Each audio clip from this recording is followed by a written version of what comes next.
ভালোবাসি সেটা তো শুরুতেই বলছি। তবে একটা কথা বলা হয় নাই, সেটা হইছে মানে তুমি আসলেই খুব ভালো একজন মানুষ। মানে এটা আমি তো কখনো বলি না, কারণ তুমি মাথায় উঠা যাবা, এর জন্য বলি না। কিন্তু তুমি আসলেই মানে আল্লাহর দেওয়া নেয়ামত আমার জীবনে, সেটা আমি সবসময় থ্যাংক বলি। ইউ সো এবং মাচ, থ্যাংক ইউ তুমি সো খুব মাচ। ভালো একজন মানুষ। মানে এটা আমার, এর বাইরে আমার আসলে এই মানুষটা সম্পর্কে আসলে হচ্ছে কিচ্ছু কি, বলার নাই। কোরআনের একটা আয়াত আছে না, যে ভালো ভালোর জন্য সম্পর্কটা তুমি দেখবে আল্লাহ যাদেরকে সৃষ্টি করে ভালো ভালোর জন্য সৃষ্টি করে, ভালোর সাথে ভালোর সম্পর্ক এই।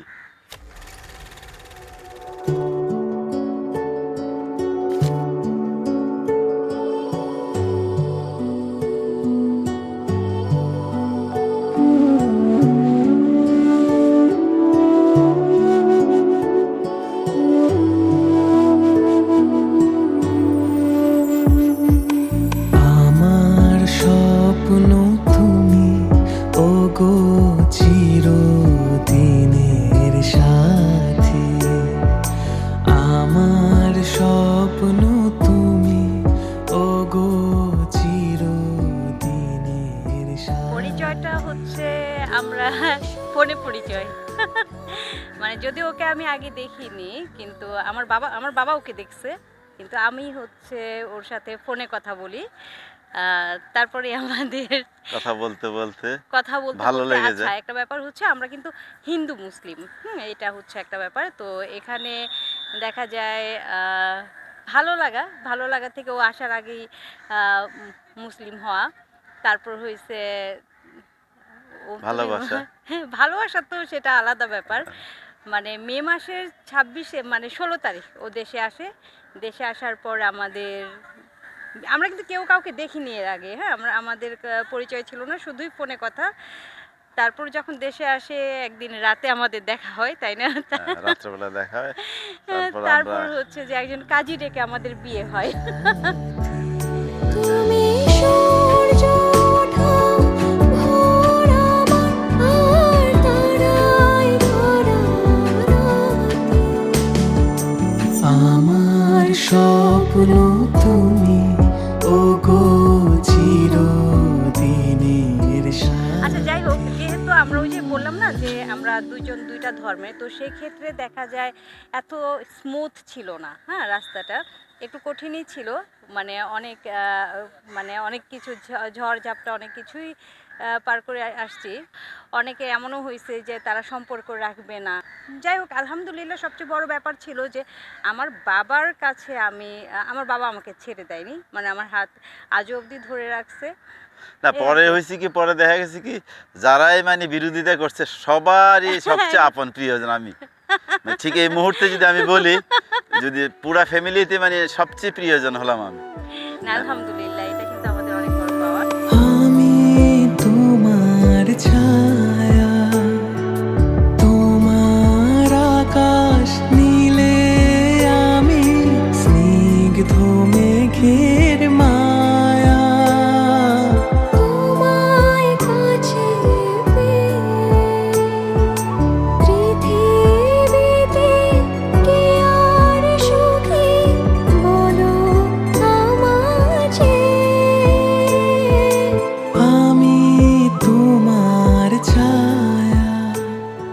গল্প মানে আমার আমিরা চৌধুরী গল্প। তো গল্প দুনিয়ায় আসছে কিন্তু আমার বড় সন্তানের প্রায় 18 বছর পরে। হ্যাঁ, প্রায় 18 বছর পরে। তো এই কয়টা বছর না আমার মনে হয় যে আমি যে কোনো দেশে গেছি, ঘুরতে গেছি, সেই খাতিরেও আমি যে ডাক্তার দেখাইতাম যে আমি যাতে আমার একটা বাচ্চা হয়, বা তখন হয়তো বা আল্লাহ মানে চান নাই যে আমার জীবনে কেউ আসুক। তবে হ্যাঁ, এমন একটা সময় আমার গল্পকে আমার জীবনে আল্লাহ দিয়েছেন, যে সময়টাতে আমি হয়তো বেশি একা হয়ে যাচ্ছি। মানে আমার ছেলেটা পড়াশোনার জন্য হোক, বা একটা সময় তার নিজের লাইফের জন্য হোক, আমাদেরকে ছেড়ে তাকে দূরে যেতে হবে। ঠিক এই সময়টাতে এসে আমি আমার গল্পকে পেয়েছি। আর আসলে এই সময়টাতে গল্পকে পাওয়া মানে আমার কাছে মনে হয় যে আল্লাহ আমাকে একটা জীবন্ত পুতুল দিয়েছে।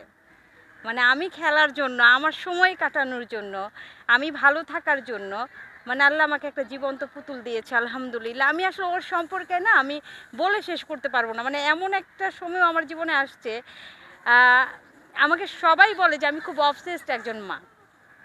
আমি আসলে ঠিক তাই গল্পের ব্যাপারে, কারণ আমি আমার যে ছেলের ব্যাপারেও তাই ছিলাম। ও এখন বড় হয়ে গেছে, বা এখনও ওর ব্যাপারে আমি এমনই আছি। আর গল্পের ব্যাপারে একটু বেশি, কারণ ছোট সন্তান তো। আর এমন একটা বয়সে এসে ওকে আমি পেয়েছি যে ওরে আমার খুব ইচ্ছা করে আমি তাকে প্রায় রাতে কোলে নিয়ে বসে থাকি। কারণ আমার মনে হয় যে আমার জীবনে খুব অল্প সময় আমি ওকে পাবো। মানে এমন একটা সময় এসে ও আমার জীবনে আসছে যে জীবনে হয়তো বা অনেকগুলো সময় হয়তো ওরা আমি ওইরকমভাবে পাবো না। জীবনটাকে শান্তি দিয়ে সবুজ করে রাখো, পাশে আমার থাকো। তোমার পূজার দুঃখ সুখের প্রেমের মালা গাঁথি, আমার স্বপ্ন তুমি ওগো চিরদিনের সাথী, আমার স্বপ্ন তুমি ওগো চিরদিনের সাথী। আমার কাছে আমাদের একটা অনুরোধ, সবাই আমাদের জন্য দোয়া করবেন। আপনারা সবাই ভালো থাকুন, সুস্থ থাকুন, এই কামনা করি। হ্যাঁ, আমার বাচ্চারা যেন ভালো থাকে, আমার সংসার সবাই যেন ভালো থাকে। আমার স্বপ্ন তুমি ওগো